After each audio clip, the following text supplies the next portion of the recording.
rates of skin cancer are increasing, and the more time you spend in the sun without protection, the more at risk you are. It's just really important to protect yourself and your family from UVA and UVB rays. They are cancer causing, they age you, so the importance of keeping yourself protected from the sun just can't be overstated. Everyone should wear sunscreen. The only people who shouldn't wear sunscreen are babies under 6 months of age because their skin can be a little bit sensitive. They should be protected through shade or clothing, but everyone else, if they're spending any time in the sun, should be wearing a broad spectrum sunscreen. There are 2 different kinds of sunscreen that you can wear. The first is something that is called a chemical sunscreen, which usually the active ingredients are avobenzone oxalate. These are sunscreens that when they're put on your skin, they absorb the rays and protect your skin in that way. The other type of sunscreen there are is called a mineral sunscreen. Both of these types are very widely available in any store. Mineral sunscreen usually contains titanium dioxide or zinc oxide, and they are more of a physical barrier for the sun. For everyday use, you want an SPF of about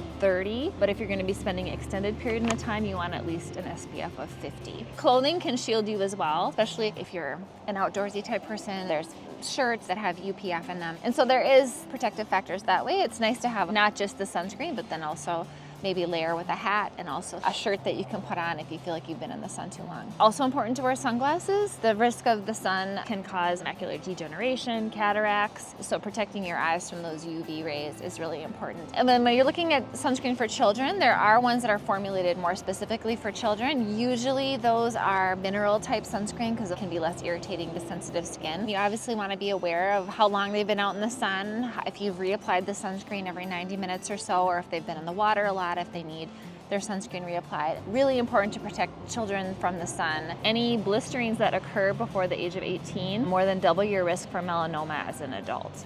So keeping kids protected from the sun, using good sun scents, reapplying often when you're outside will go a long way to keeping you not only cancer-free, but decrease those aging effects of the sun as well. Anytime the sun is out, especially in the summer, you're at risk. You can check the UV in your weather apps now. You can check and see how high it is. So the higher the UV, the quicker you're gonna burn, basically. But just don't take for granted that just because the UV is low, it doesn't mean you can't still get a sunburn if you're out or you don't still need sunscreen. Everyone should wear sunscreen. I think there's some myths that some people don't burn as easily and may be better protected, but everyone who spends a length of time in the sun, you're going to have a risk for basal cell carcinoma, you're going to have a risk for melanoma, and it doesn't necessarily have to do with what type of skin you have.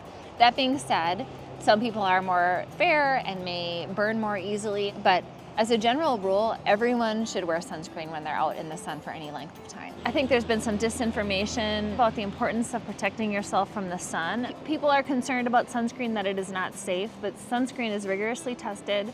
It is very safe. I think the only factor is whether you choose a chemical or a mineral sunscreen really has to do with your preference. Some people have a skin that might be more sensitive to one or the other, so they can just choose, but both are safe and effective. Reading the advice from accredited doctors who are dermatologists are going to tell you, and they will all tell you that you need sunscreen. You can look at the FDA website, the CDC website. Those things are going to have scientifically proven and tested information for you. And so just going to trusted sources, talk to your local public health office, your local clinic, they should all be providers of good information.